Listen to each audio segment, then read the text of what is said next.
Assalamualaikum warahmatullahi taala wabarakatuh dan salam hormat pada semua penonton. Okey, pada kali ini pada hari Lebah Sedunia World Bee Day yang disambut pada setiap 20 Mei setiap tahun telah disambut bermula tahun 2018 dan ini masuk tahun keempat.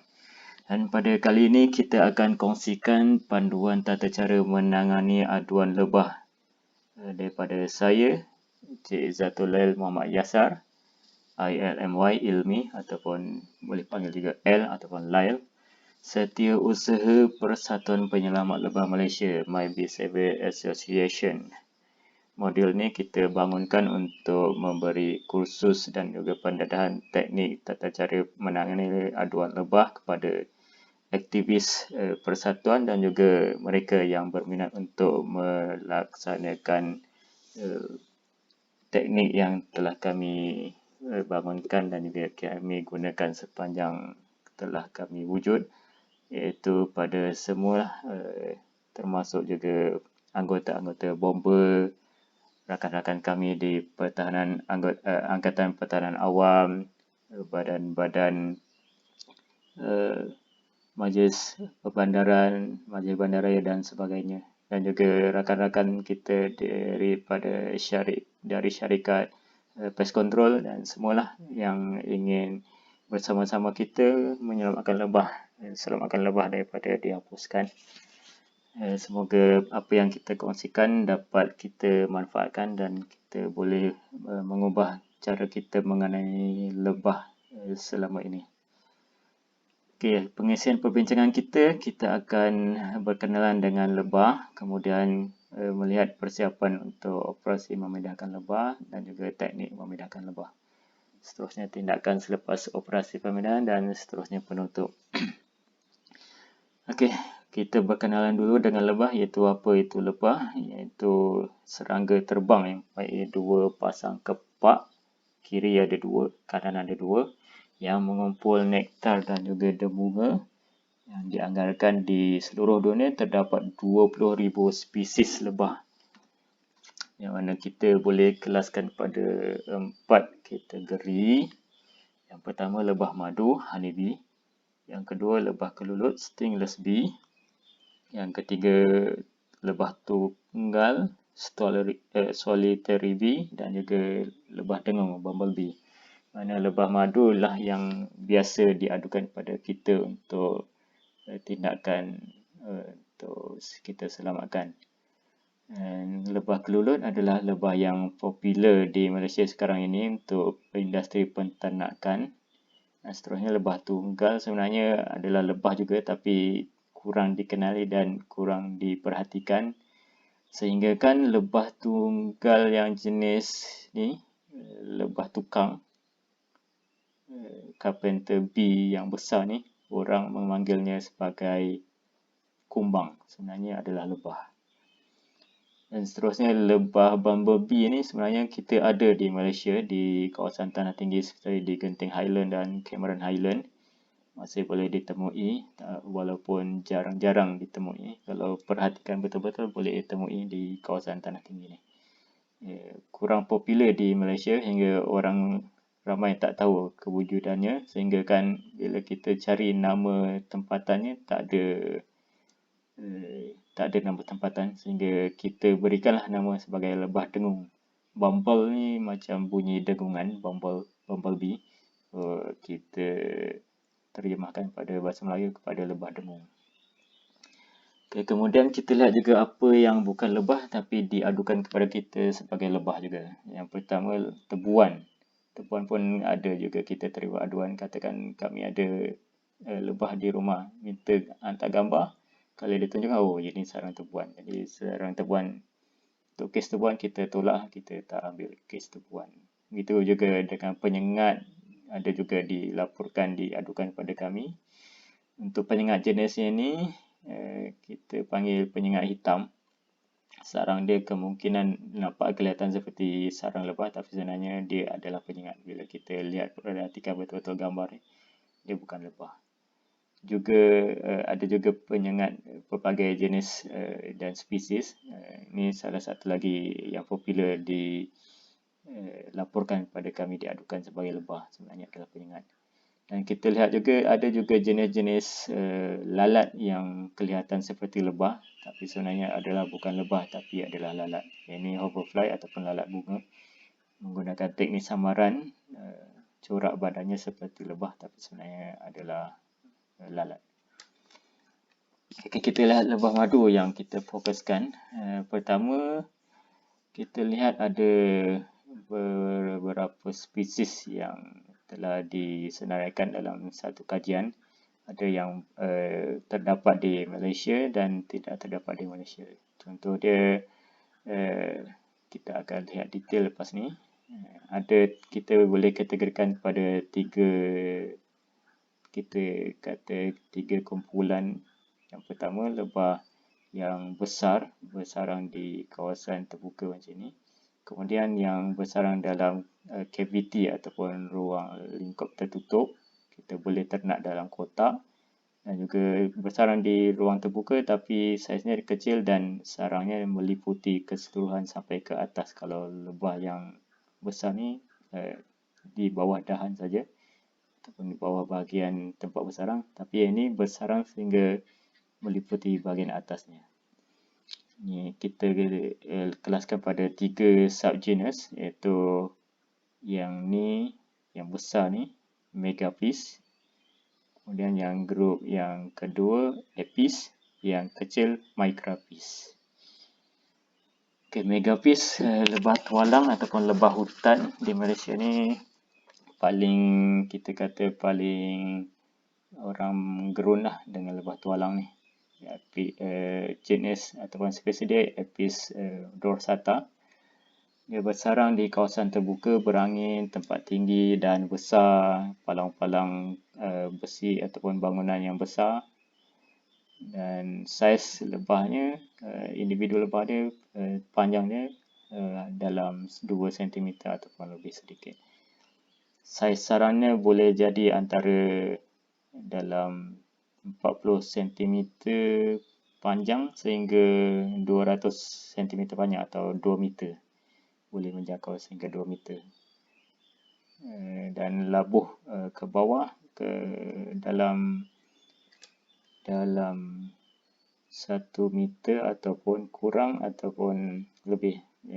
So lebih kurang saja kita boleh, bila kita tanyakan pada pengandu berapa besar sarang lebah ni, kita boleh samakan seperti tayar traktor ataupun backhoe yang besar tu.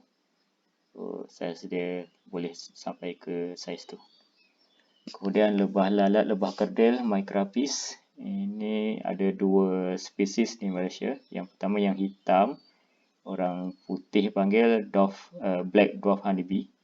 Kemudian yang satu lagi pangkal perut dia lebih oranye, orang putih panggil red dwarf honeybee. Kita panggil boleh panggil lebah lalat hitam, lebah lalat merah ataupun lebah kerdil merah, lebah kerdil hitam macam tu. Saiz dia panjang lebih kurang lalat rumah, dalam 1 cm panjang. Bersarang di kawasan terbuka, berangin dan agak terlindung. Juga boleh bersarang di palang-palang binaan kita, contoh dia palang besi, di penyidai baju, di rak kasut, di stand kompresor aircon di luar rumah tu. Itu tempat-tempat yang biasa kita temui. Kemudian lebah kampung, subgenus Apis, spesies paling popular di Malaysia Apis cerana. Saiz dia kurang kecil sedikit daripada Apis dorsata ataupun lebah tualang dan besar sedikit daripada lebah lalat Micrapis. Dia di tengah-tengah saiz dia. Lebih daripada 1 cm, kurang daripada 2 cm. Spesies lain yang kita lihat tadi senarai dia ada Apis koshevnikovi, ada di Kepulauan Borneo. Kemudian Nuluensis dan Nigrosinsa ni kita tak pasti masih ada lagi di Kepulauan Borneo ataupun tidak. Kalau ada kajian lanjut mungkin kita boleh cuba jejak lah 2 spesies lagi. Kochef nicovi lebih besar sedikit daripada Apis cerana, tapi kurang kecil sedikit daripada Apis mellifera, iaitu Apis mellifera adalah lebah madu import yang kita biasa boleh temui di kawasan penternakan lebah komersial. Ini Apis mellifera bukan lebah liar, jadi kita tak biasa jumpa bersarang di rumah-rumah orang ataupun kawasan-kawasan yang mendapat aduan. Cara bersarang dia kawasan tertutup dalam kotak dan sebagainya, boleh diternak dalam kotak ternak lah. Ada juga bersarang di kawasan terbuka, contoh seperti ini kita temui ada beberapa lapis sarang telah bersarang lama di dahan pokok. Ini jarang berlaku tapi ada juga kemungkinannya. Okay, kita lihat dulu kelakuan lebah. Kita lihat yang pertama, haiwan yang menerima wahyu Tuhan. Kalau dalam Islam kita boleh lihat dalam Al-Quran surah An-Nahl. Surah An-Nahl maksudnya lebah dalam bahasa Arab An-Nahl. Ayat 68 hingga 69 maksudnya, dan diwahyukan Tuhanmu kepada lebah, hendaklah engkau di gunung ganang bersarang dan di pokok-pokok kayu dan pada apa yang dibina oleh mereka, iaitu manusia. Ini kelakuan yang pertama untuk bersarang, ada disebutkan di sini. Kemudian, makanlah dari segala jenis buah-buahan dan turutlah jalan-jalan Tuhanmu mudahkannya. Akan keluarlah dari dalam perutnya minuman, ini madu yang berlainan warnanya yang mengandungi penawar bagi manusia. Sesungguhnya pada demikian itu terdapat tanda bagi kaum yang memikirkan. Ini yang pertama daripada ayat ni kita lihat tempat bersarang memang telah diwahyukan oleh Tuhan kita untuk lebah-lebah ni bersarang di gunung ganang, pokok-pokok di binaan kita, binaan manusia. Jadi kita memang tak dapat elak lah untuk jumpa lebah bersarang di tempat tinggal kita. Gunung ganang ni yang pertama kita lihat di Nepal. Kawasan pergunungan Nepal memang biasa kita jumpa. Kalau cari di YouTube ada video dia, orang menuai madu di pegunungan macam ni, hanya bergantung pada tali, kemudian mereka tuai begini. Kemudian di Sri Lanka, di Sigiriya, ada suatu kawasan peranginan untuk macam bukit yang besar ni, ada tangga macam ni naik, dan di tepi-tepi batu ni ada lebah jenis megapis lah, lebah tualang, Apis dorsata bersarang di celah-celah batu ni. Dan di sini mereka biasa naik turun tangga ni tanpa menghiraukan ada lebah bersarang di sini. Jadi sebenarnya kira macam selamat lah sebenarnya walaupun ada lebah di sini. Tapi ada juga ketikanya pengendali pusat peranginan ni tutup tempat ni bila lebah sedang giat ataupun aktif untuk swarming, untuk terbang kerumunan pergi daripada sini ataupun datang untuk bersarang di sini. Lepas beberapa ketika mereka tutup, kemudian mereka buka semula. Di Malaysia ada juga kejadian bersarang banyak di batu macam ni. Contoh yang kita pernah jumpa sebelum ni, Disember 2020. Ini video kiriman daripada pengendali Facebook Bukit Batu Gajah, Felda Urutebrau, Johor, kirimkan kepada kita. Ada beberapa sarang macam sama juga macam ni, cuma batu di sana kecil, berbentuk seperti gajah. Jadi mereka namakan Bukit Batu Gajah dan kita boleh lihat banyak lebah bersarang di situ. Okey, kita di Batu Gajah, Felda Urutebrau. Nampak tu bendera Malaysia dan bendera negeri Johor. Di bawah sini ada 4 sarang lebah yang melekat di tepi Batu Gajah.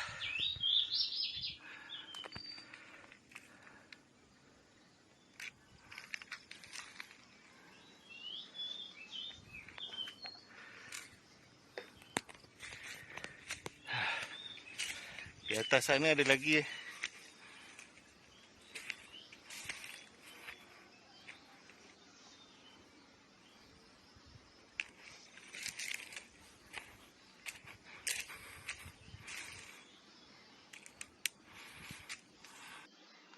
Okey. Kemudian pokok-pokok, tempat bersarang di pokok-pokok ni biasa untuk semua jenis lebah madu, untuk lebah kelulut, untuk lebah tukang, lebah tunggal banyak bersarang di pokok-pokok. Kalau lebah tunggal yang kecil-kecil tu, lebah tukang jenis kecil biasanya bersarang di pokok-pokok yang dah mati, dia tebuk lubang kecil. Kalau lebah tukang yang besar, pokok mati, dia biasa tebuk lubang, kita boleh nampak lubang-lubang besar. Untuk lebah madu, itulah, kita boleh lihat lebah tualang memang bersarang di dahan pokok yang sederhana atau besar. Kemudian lebah kecil ni, lebah kerdil atau lebah lalat. Dan juga lebah madu Asia ataupun lebah kampung pun ada juga bersarang di dahan pokok, nampak ni. Ni dua jalur ni adalah sarang dia. Kemudian di binaan manusia ni macam-macam. Kita boleh tengok yang ni di dalam tayar terbiar. Kemudian di speaker terbiar, ada juga speaker yang sedang digunakan, ada juga lebah bersarang dalam bilik, dalam kompartmen tempat letak tong sampah yang kita kata busuk pun ada juga.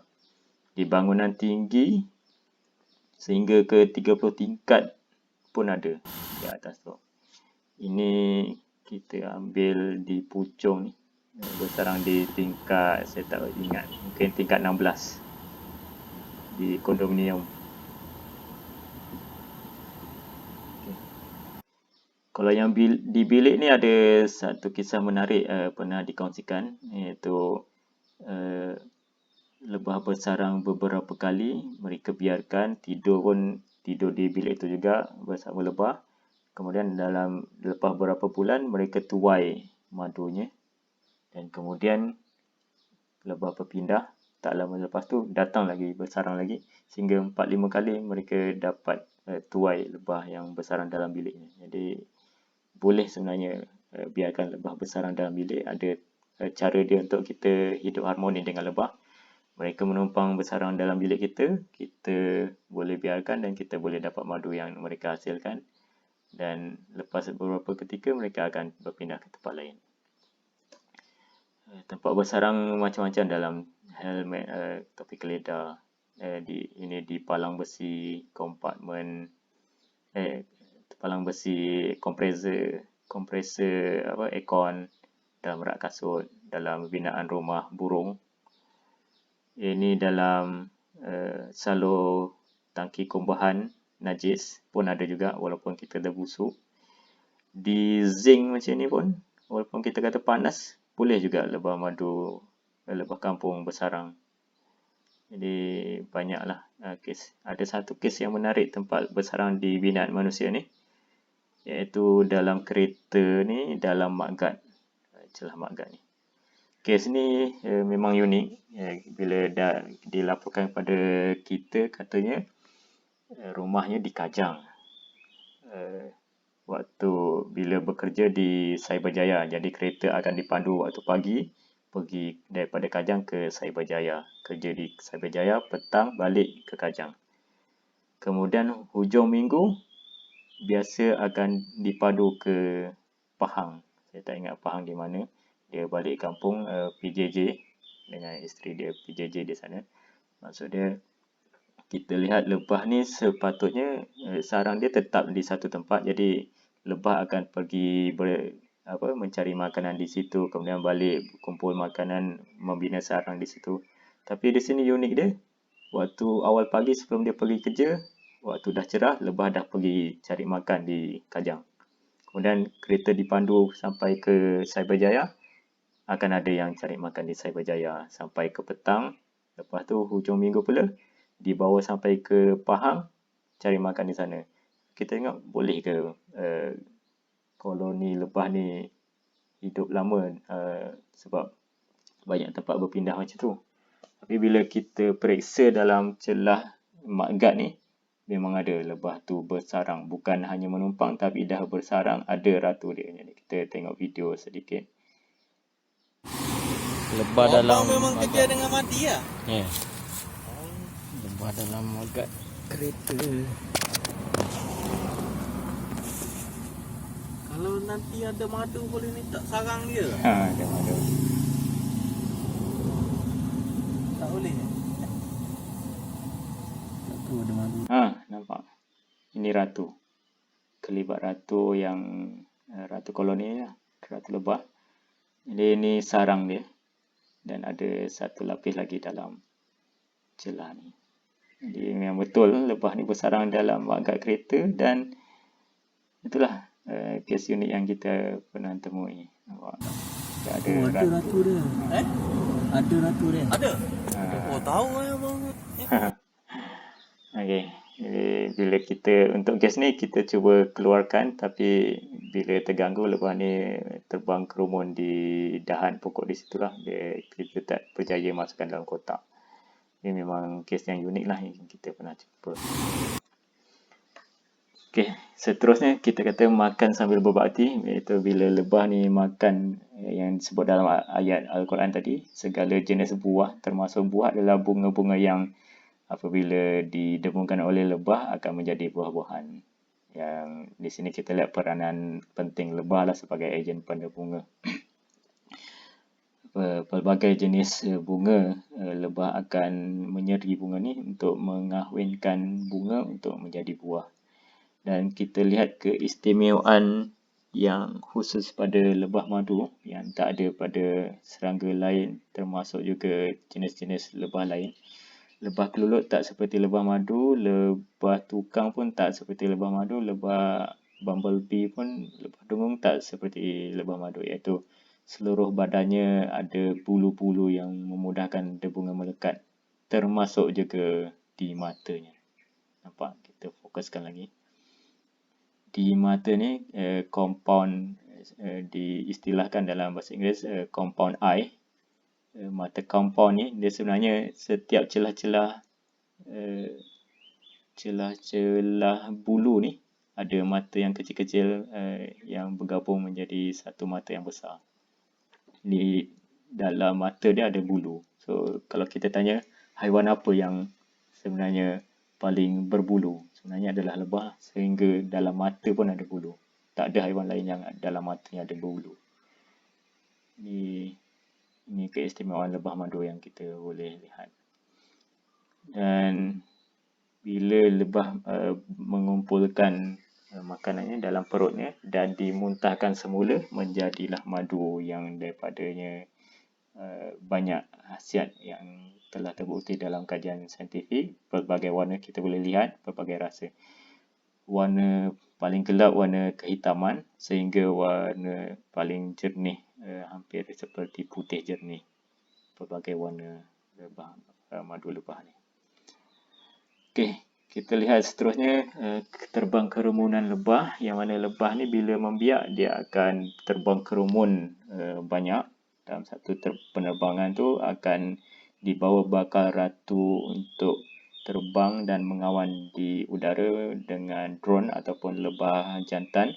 Dan selepas mengawan, kerumunan lebah ni akan pergi ke tempat baru untuk bersarang ataupun kembali ke sarang lamanya untuk kekalkan koloni yang lama tu, menggantikan ratu yang lama dengan ratu yang baru.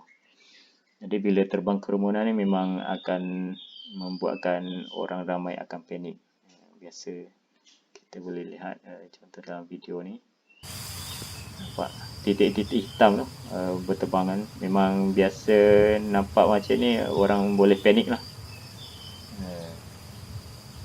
Jadi bila banyak kumpul terbang macam ni, kita akan beritahu, maklumkan pada orang ramai supaya jauhkan kawasan ni. Dan kita lihat lebah ni akan berkumpul di mana. Sebab bila dia terbang macam ni, dia akan berkumpul lah di satu tempat. Yang mana bila berkumpul satu tempat, barulah kita boleh uruskan di tempat yang lebah tu telah berkumpul. Kemudian kita lihat serangan lebah pula, iaitu serangan boleh berlaku jika sarang koloni lebah tu diganggu, yang mana lebah akan lepaskan feromon, satu bauan yang menyebabkan koloni tu akan macam ada penggera untuk serangan dilepaskan. Jadi bila satu ekor menyengat pada objek tu, yang lain akan bau feromon tu dan akan datang juga untuk lakukan serangan. Kita lihat lebah yang diganggu akan membuat rantaian. Yang ini kita pernah jumpa lebah tualang dan juga lebah lalat. Kita lihat di sini. Ini saiz sarang yang sebenar. Ada nampak sarang dia. Bila diganggu dia akan buat rantaian sampai ke bawah. Nampak sarang dia lebih besar. Sebenarnya yang bawah ni sedang siap sedia untuk membuat serangan lah. Sama juga dengan lebah kerdil, lebah lalat akan membuat rantaian macam ni. Bila ada rantaian macam ni, kita boleh fahamlah lebah ni sedang siap sedia untuk menyerang. Jadi siapa yang ingin menghampirinya perlu siap sedialah dengan pakaian kelengkapan keselamatan ataupun lebih baik elakkan daripada berada di situ. Okey, untuk mengelak serangan lebah, kita gunakan asap untuk kelerukan bauan feromon lebah tu supaya terputus hubungan komunikasi antara lebah supaya tidak menyerang. Dan kemudian pakaian cerah lebih selamat daripada serangan kerana musuh mereka dalam hutan di kawasan alami, secara alami dia adalah beruang dan juga honey badger, iaitu beruang ni biasa warna hitam. Jadi bila kita pakai pakaian hitam menghampiri sarang lebah, kemungkinan lebih tinggi akan diserang berbanding dengan pakaian cerah. Sama juga lebah ni dia sensitif dengan bau beruang tu. Beruang ada bau hancing dia. So, kalau kita pakaian kita pun ada bau hancing dia, kemungkinan lebih tinggilah untuk lebah tu menyerang. Lebih lagi lebah tualang yang bersarang dalam hutan. Kemudian pakaian tebal kita boleh gunakan untuk elak serangan ataupun sengatan tembus. Kita boleh pakai 2 ke 3 lapis pakaian tebal. Lebah yang bersarang lama lebih agresif berbanding sarang baru sebab dia individu lebah dalam sarang tu lebih banyak. Kemudian dia punya saiz koloni pun lebih besar. Dan kemudian kita lihat lebah yang pernah diganggu pun lebih agresif. Maksudnya yang kemungkinan contoh dia lah yang kita pernah dimaklumkan, lebah tu pernah dihapuskan tapi tidak keseluruhan koloni dihapuskan. Jadi yang berbaki tu akan jadi agresif. Bila ada orang lalu je, dia akan turun serang ataupun sengat orang tu. Sebab mungkin dia sedang sedih dan marah kerana sebahagian ahli keluarga yang pernah dihapuskan. Jadi yang tu dia jadi agresif. Kemudian lebah yang kehilangan ratu ataupun ratu lemah akan tidak agresif seperti gabah di muka depan tadi yang saya sentuh sarang lebah tu tanpa memakai alat pelindungan muka dan jaring semua sebab koloni tu ratu dia agak lemah yang tidak agresif menyerang. Lebah yang juga kita kata akan lebih agresif untuk menyerang apabila dalam keadaan cuaca mendung, hujan dan juga lewat petang. Yang mana pada waktu ni, lebah-lebah dewasa dan tua yang kira ada sifat berani mati ni, dia hampir semua berada di sarangnya kerana waktu mendung, hujan dan lewat petang ni, mereka dah tidak keluar pergi cari makanan. Jadi mereka ni lah yang akan agresif, yang mulakan serangan. Jadi bila kita pergi uruskan sarang lebah pada waktu pagi, yang dewasa yang tua ni banyak keluar pergi cari makan, kurang agresif berbanding waktu mereka semua ada di sarangnya. Okay, kita lihat seterusnya, tadi pengenalan saja. Kita lihat seterusnya untuk memindah lebah. Yang pertama, persiapan untuk operasi ini dalam ketika menerima aduan. Kita ada pelan tindakan lah untuk penerimaan aduan kes lebah ni. Yang mana kita ada saluran yang kita biasa dapat aduan daripada WhatsApp, daripada Facebook dan juga Instagram. Biasanya kita akan dapatkan maklumat kes, umur, kerumunan atau sarang lebah, ketinggian dari tanah, dan gambar kerumunan lebah tu ataupun sarang lebah tu dan juga maklumat pengadu. Jadi di sini kita boleh buat penilaian risiko dan memberi nasihat keselamatan awal sebelum kita datang ataupun teruskan dengan tindakan-tindakan. Penilaian ni kita lihat risiko keselamatan awam, risiko keselamatan operasi dan juga risiko kerosakan fizikal tempat bersarang tu lah. Contoh dia kalau tempat tu terlalu tinggi, ada risiko keselamatan operasi, kita akan maklumkan kemungkinan kita tak boleh nak lakukan operasi. Kemudian kalau bersarang dalam, contoh dia dalam ceiling, kita kena maklumkan kemungkinan ceiling akan dibuka dan kemungkinan akan pecah. Jadi kalau mereka tak nak kerosakan, kita tak teruskanlah untuk operasi pemindahan, tapi kita beri nasihat keselamatan. Kemudian kita juga lihat tahap-tahap yang kita boleh katakan risiko rendah, sederhana dan juga risiko tinggi. Jadi bila risiko tinggi pada orang awam, kita akan katakan kita cuba buat pemindahan segera. Contoh dia lebah bersarang ataupun bersanggar berkumpul kerumun di hadapan pintu rumah, di rak kasut depan pintu rumah. Jadi keadaan itu menyebabkan orang awam tak boleh nak keluar rumah dan juga masuk. Jadi itu kita kata tahap 3 yang risiko tinggi. Jadi kita perlu respon untuk pemindahan dengan segera. Dan untuk tahap 2, pemindahan tidak segera ni untuk yang risiko sederhana. Contoh dia, lebah tu dah bersarang setahun lebih tanpa ada gangguan. Kemudian mereka laporkan kepada kita dan tempatnya pun bukan laluan orang awam. Bukan, contoh dia di belakang rumah. Kemudian mereka nak bersihkan rumah, ternampak. Dia kata memang sebelum ni kita ada nampak tapi kita biarkan je. Baru mereka hubungi kita. Jadi yang tu kita kata tidak segera. Kita boleh berbincang, boleh tangguhkan. Contoh dia kalau pengadu kata nak dapatkan madu, kita boleh maklumkan lah. Contoh dia kita tunggu musim bunga ke dan sebagainya. Untuk tahap 1 ni, paling kurang risiko ataupun risiko rendah, kita kata contoh dia bersarang terlalu tinggi.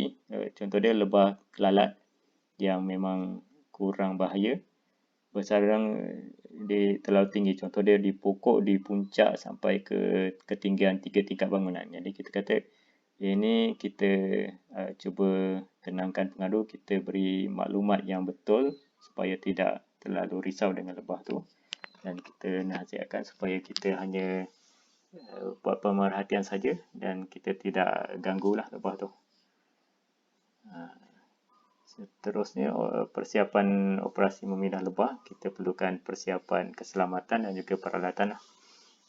Persiapan keselamatan untuk sut lebah, sebaiknya kita pakai sut lebah. Kemudian kalau tak ada sut lebah, kita pakai baju lengan panjang beberapa lapis dengan topi lebah yang kita boleh beli murah saja sekarang, boleh beli online semua ni.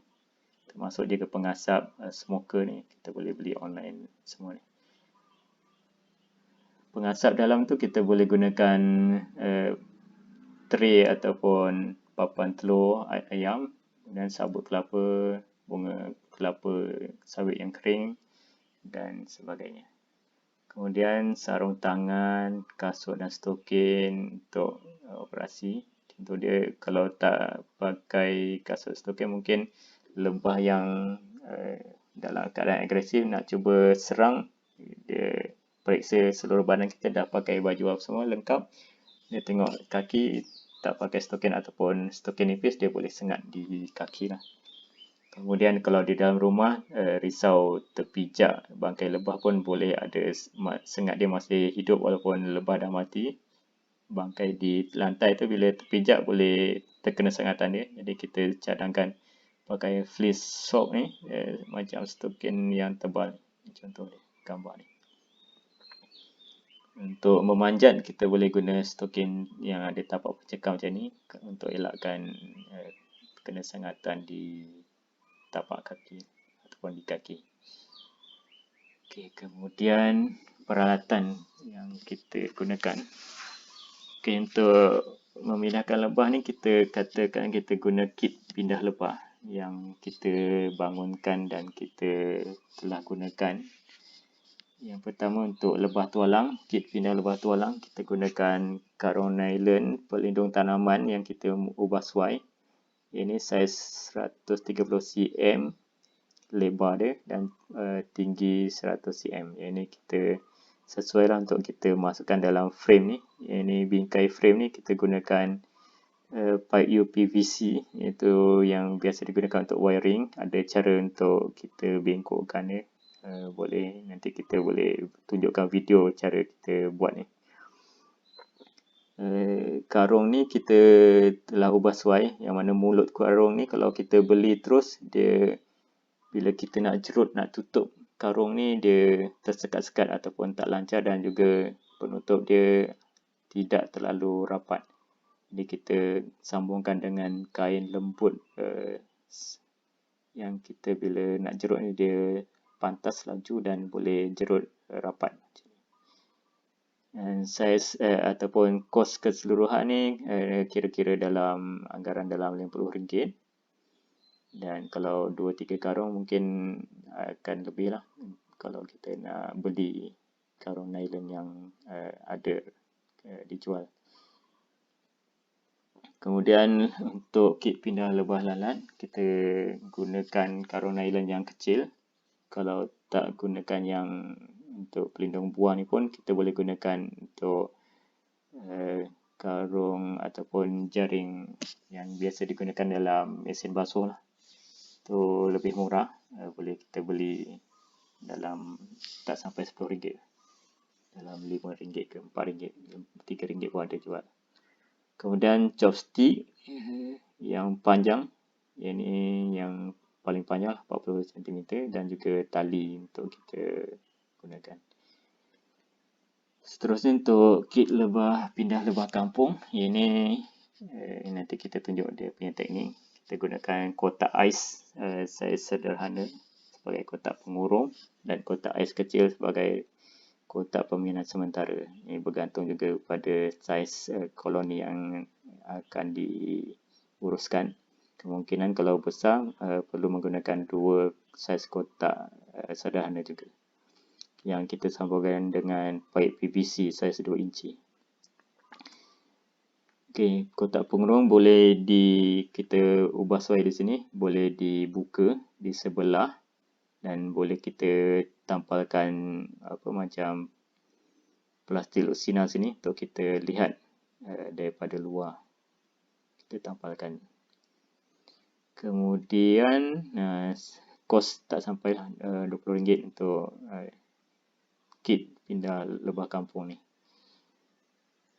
Okey.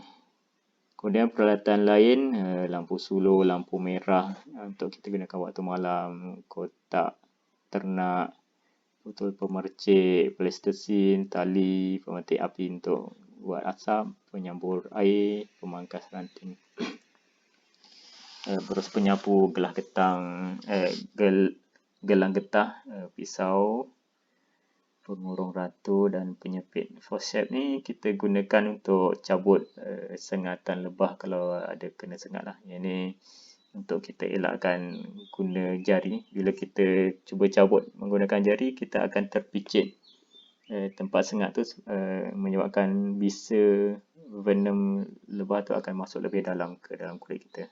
Kita elakkan menggunakan penyepit ni. Okey, pertama kita lihat teknik memindah lebah tualang. Yang ni teknik, kita kata teknik baru, tak ada orang lain pernah buat, kita yang buat dulu dan kita cuba bangunkan, kita uji. Mungkin ada kekurangan, kita akan perbaiki dari masa ke semasa lah. Yang pertama, okey, dalam keadaan sarang belum dibina lagi, masih kerumun lagi, belum ada sarang, jadi sebaiknya kita 2 orang. Kalau tempat tu tinggi, kita gunakan skylift. Kita minta pihak pengadu, kalau di bangunan tinggi biasanya pengurusan bangunan boleh kita bincang untuk mereka sediakan skylift. Dan juga kita perlu 2 orang, dan bila skylift ni kita masing-masing kena ada alat tambah lah, iaitu harness dan juga helmet lah, untuk kita elakkan dan keselamatan lah, elakkan apa-apa yang kemalangan. Kemudian perlahan-lahan kita sarungkan lebah dengan karung hingga mulut karung yang rapat ke atas, dan kemudian kita halau lebah dengan tangan ke bawah Sebab tu kita perlukan 2 orang. Seorang akan pegang ni, seorang lagi akan halau dan turunkan karung dan ikat mulut karung bila lebah dah terkurung dalam tu. Kita akan tunjuk video dia nanti. Kalau ada sarang dah dibina, kita perlu sekurang-kurangnya 2 karung lah. Yang karung pertama untuk turunkan lebah, yang kedua untuk turunkan sarang dia. Yang sarang ni pun ada 2 bahagian. Bahagian simpanan madu kita tak boleh simpan dalam bekas yang sama dengan sel-sel telur, sebab sel-sel telur akan basah dan lebah akan basah dan juga kemungkinan lemas lah mati kena madu yang tumpah. Ni madu ni kita simpan dalam bekas yang bersih untuk kita ambil lah, manfaatkan madu tu. Di dalam kenderaan nanti bila lepas diturunkan, kita gantung seperti ni. Ada kiri dan kanan ni ada macam penggantung supaya lebah selesa ketika perjalanan, supaya tak berhimpit-himpit dan menyebabkan lemas dan bertindih lemas hingga ke menyebabkan lebah mati. Okey, ni video kita ambil daripada YouTube kita yang kita dah pendekkan sikit untuk kita lihat bagaimana demonstrasi untuk menggunakan karung jaring untuk pindahkan lebah tualang. Okey, ini adalah karung jaring yang telah kita pasangkan di bingkai yang kita telah buat secara sendiri, iaitu menggunakan paip warna putih yang biasa digunakan untuk cabling ataupun wiring yang kita pasangkan.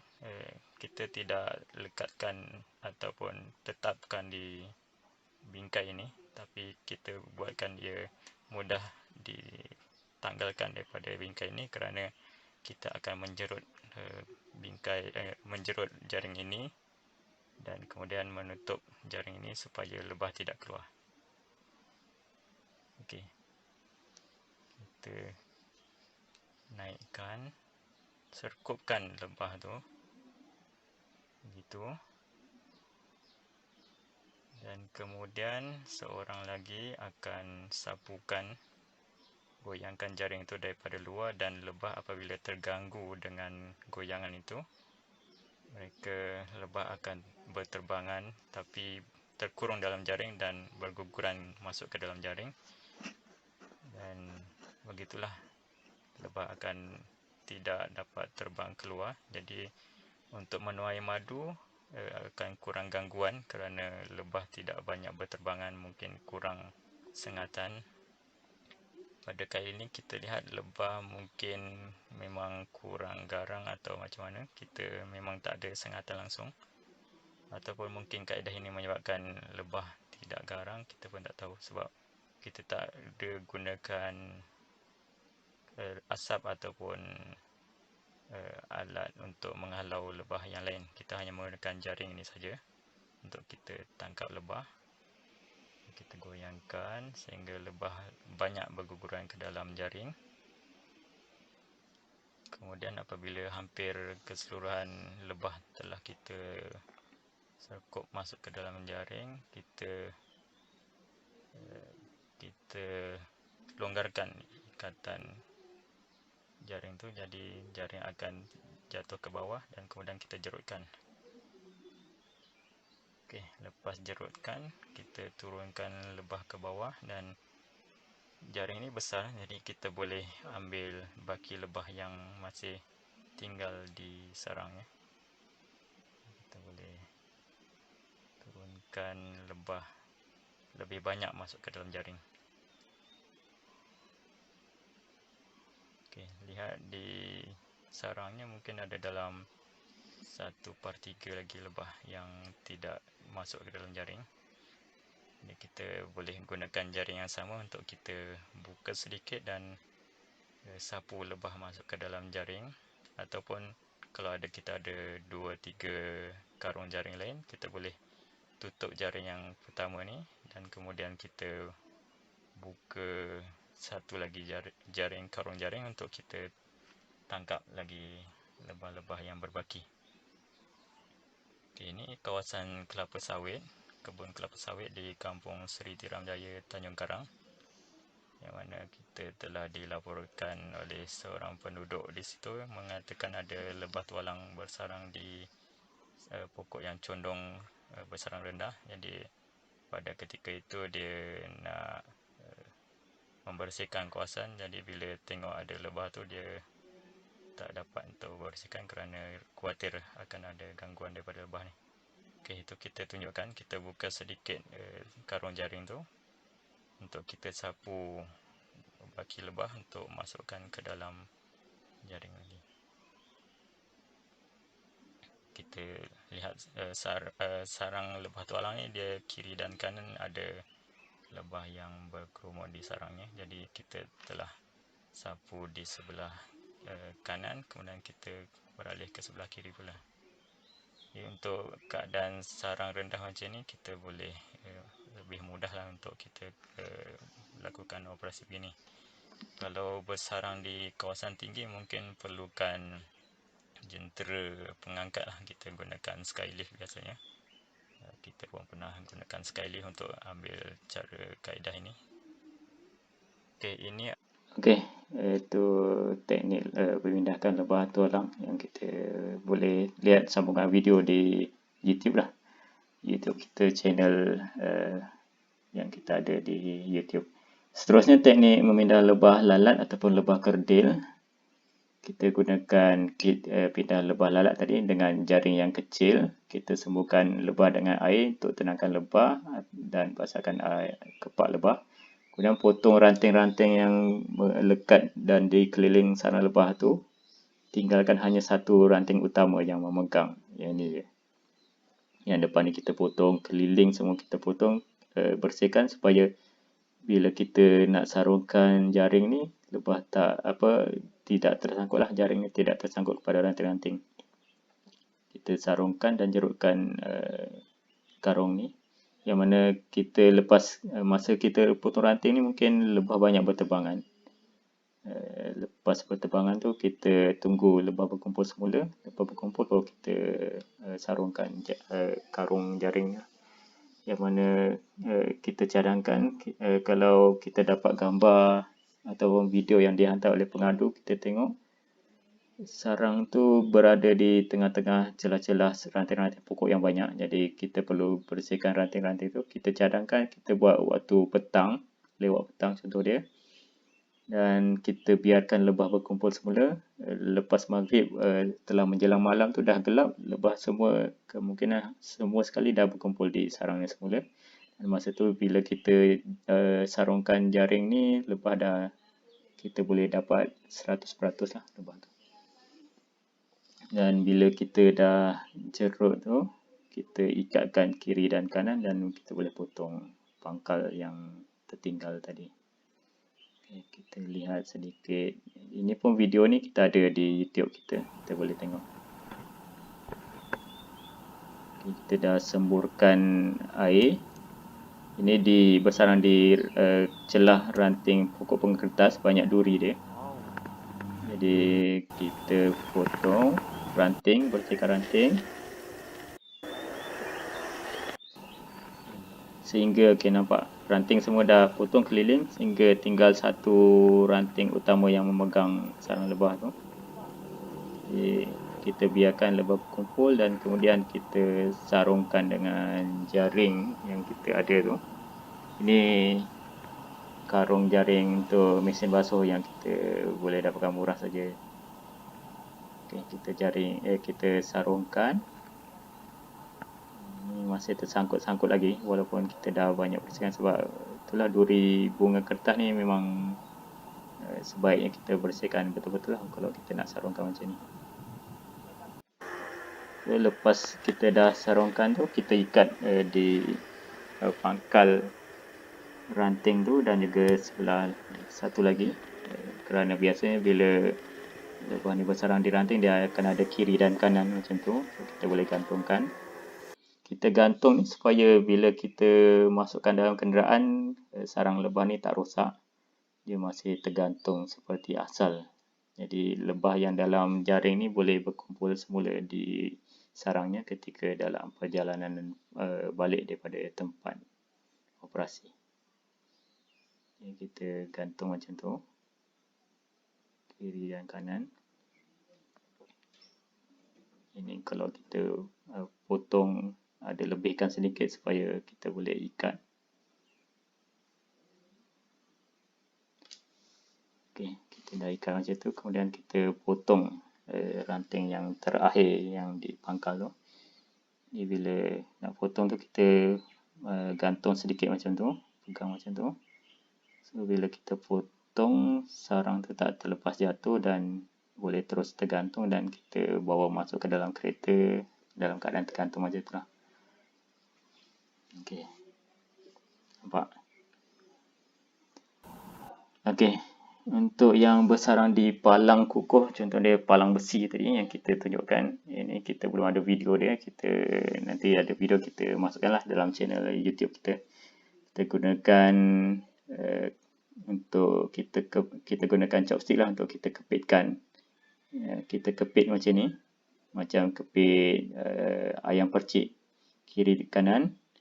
Kemudian kita potong dia yang melekat di besi ni, kita tak boleh nak potong dia sebab yang ni kawasan simpanan madu, jadi kita potong bahagian telur anak saja.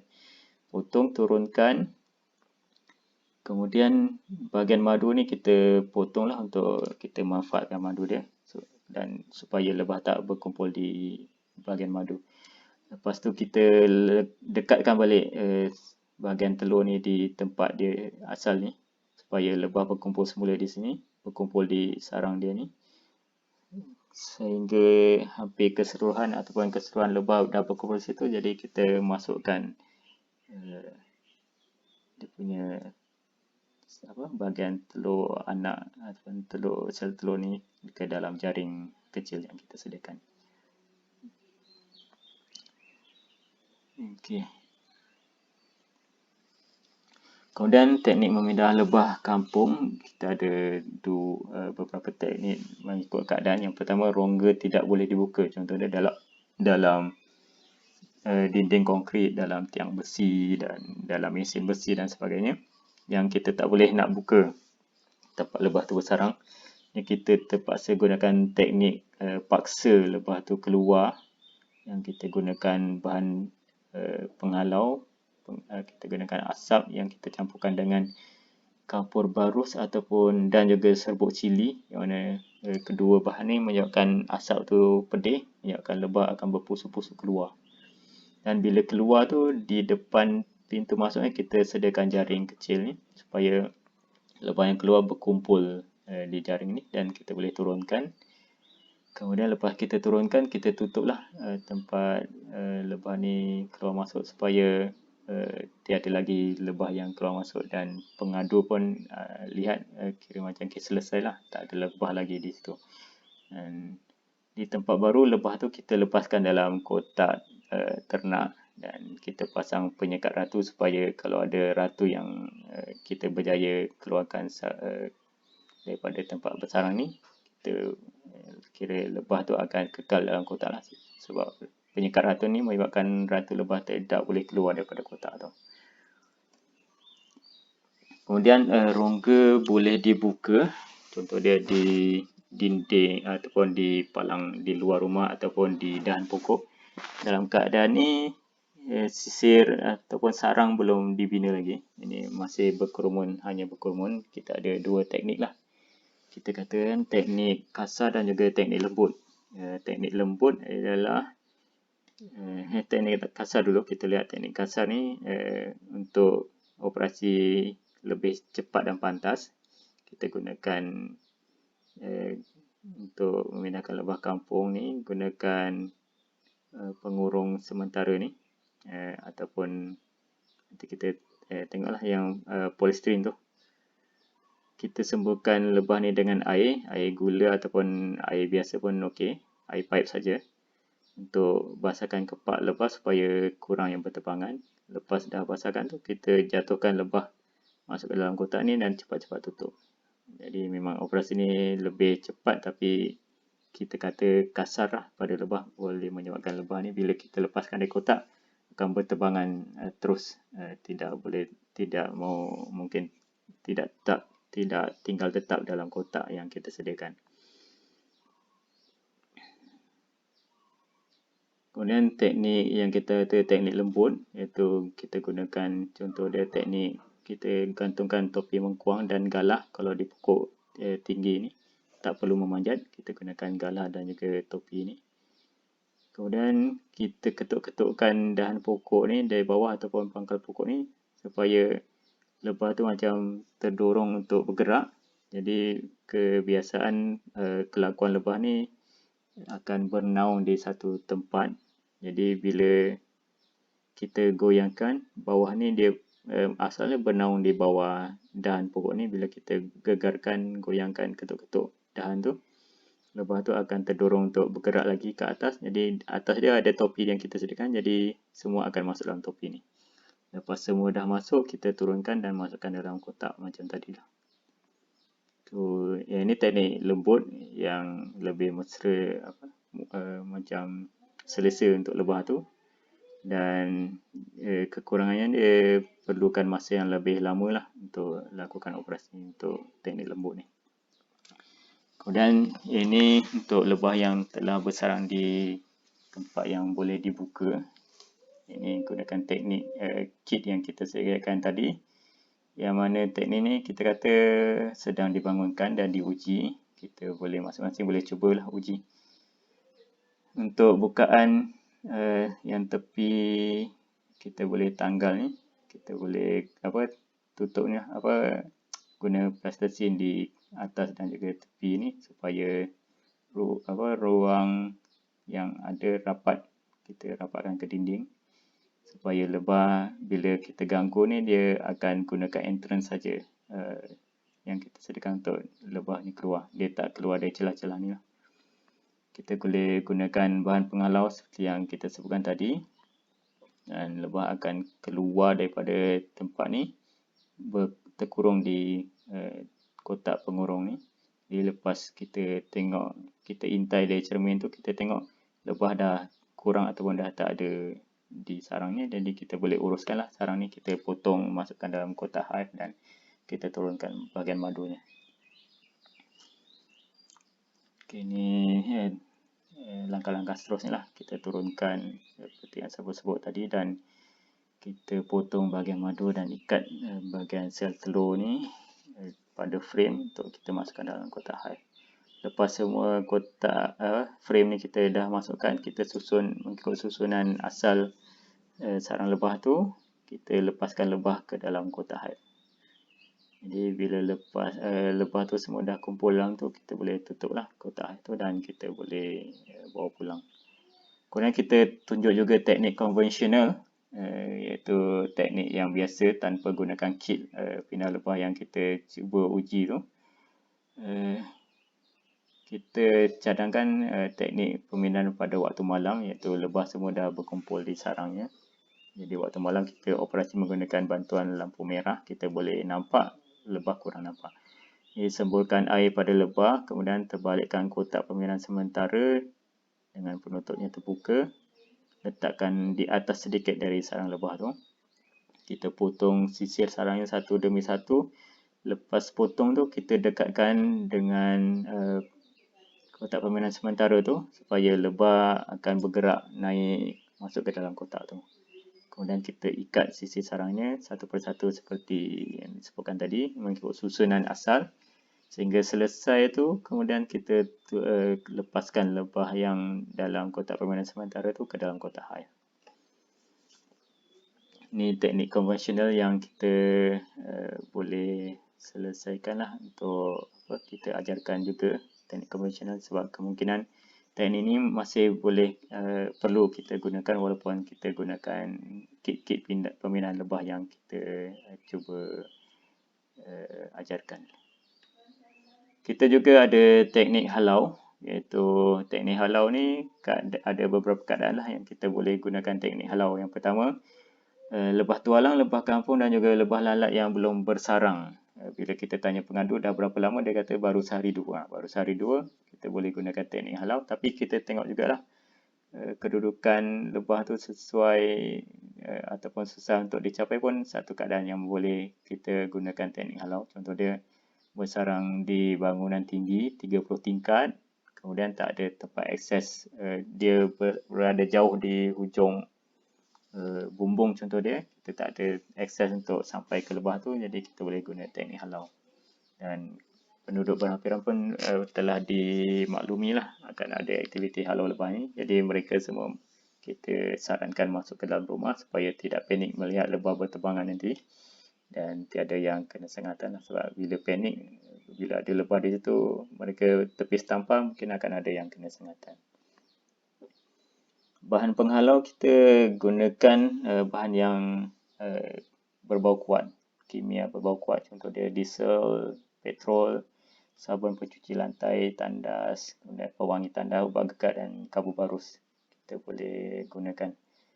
Yang dalam bentuk cecair ni kita boleh basahkan kain buruk dengan bahan cecair tu. Contoh dia yang popular rakan-rakan kita gunakan adalah diesel.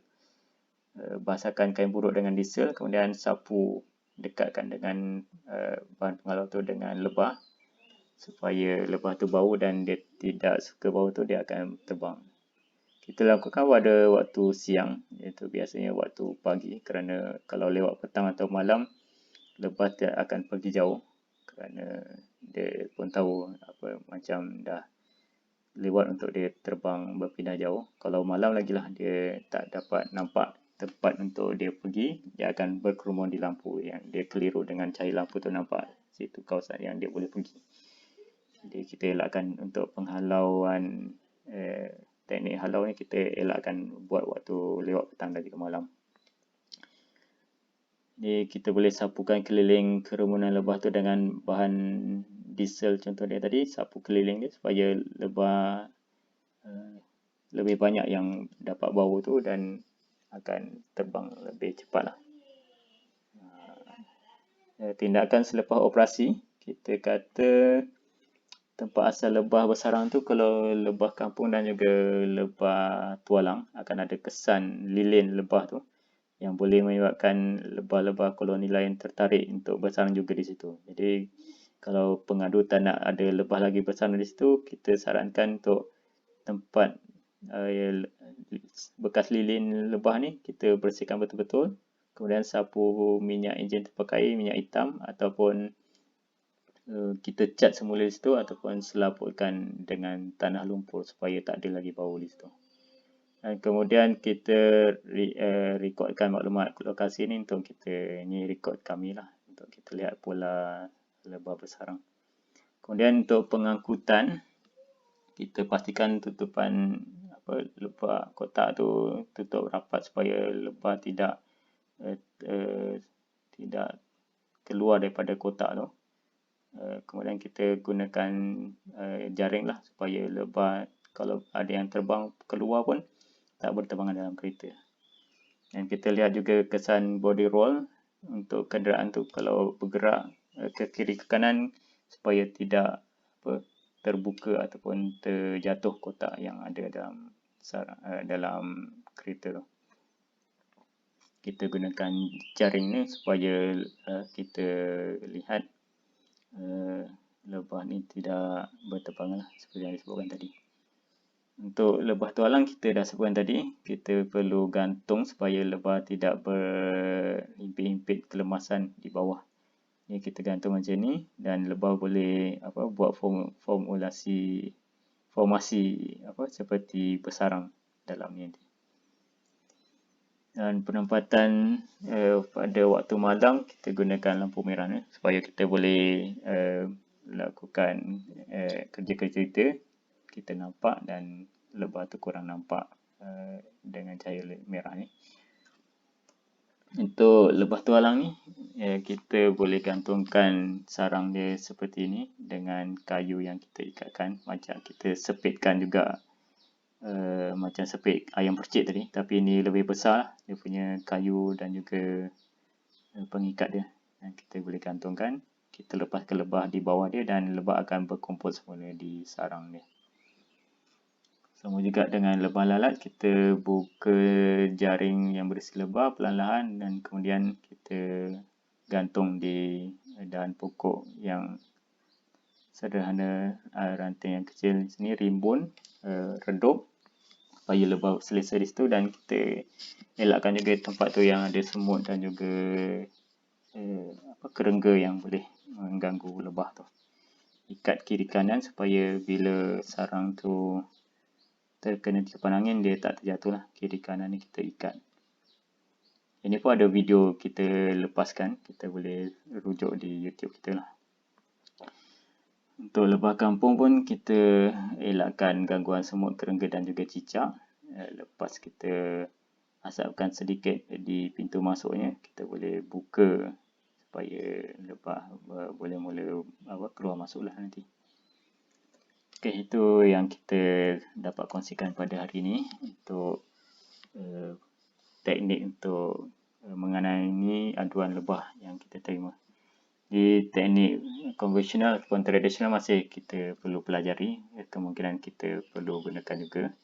Teknik baru yang kita bangunkan dan kita perkenalkan, kita masih uji dan kita kaji untuk tambah baik. Jadi kita jemputlah untuk semua cadangkan penambahbaikan juga teknik baru yang lebih efektif, yang mana efektifnya kita boleh ukur lebih cepat, pantas, kemudian kurang risiko lebah menyengat, kurang risiko lebah tercedera dan mati, seterusnya efisien, iaitu kurang kos penyediaan yang lebih murah lah. Jadi kita boleh berbincang lepas ni. Daripada video ni kita akan buatkan satu sesi mungkin perbincangan lah, bagaimana kita kalau ada masalah dengan tidak faham dan sebagainya, kita boleh bincang lepas ni. Jadi terima kasih, itu saja yang dapat kita kongsikan. Semoga bermanfaat dan jemput kongsikan dengan rakan-rakan lain, terutamanya mereka yang biasa diterima aduan kes lebah untuk ditangani ni. Mohon maaf sekiranya ada sebarang salah silap, kekurangan daripada apa yang telah kita sampaikan dan kongsikan. Semoga kita dapat bertemu lagi selepas ini dalam video akan datang ataupun sesi live bincang-bincang. Kita bincang mengenai teknik kita dan juga sebarang tambah baik dan juga apa-apa yang tidak faham daripada apa yang telah kita kongsikan. Sekian saja. Assalamualaikum warahmatullahi wabarakatuh dan salam hormat.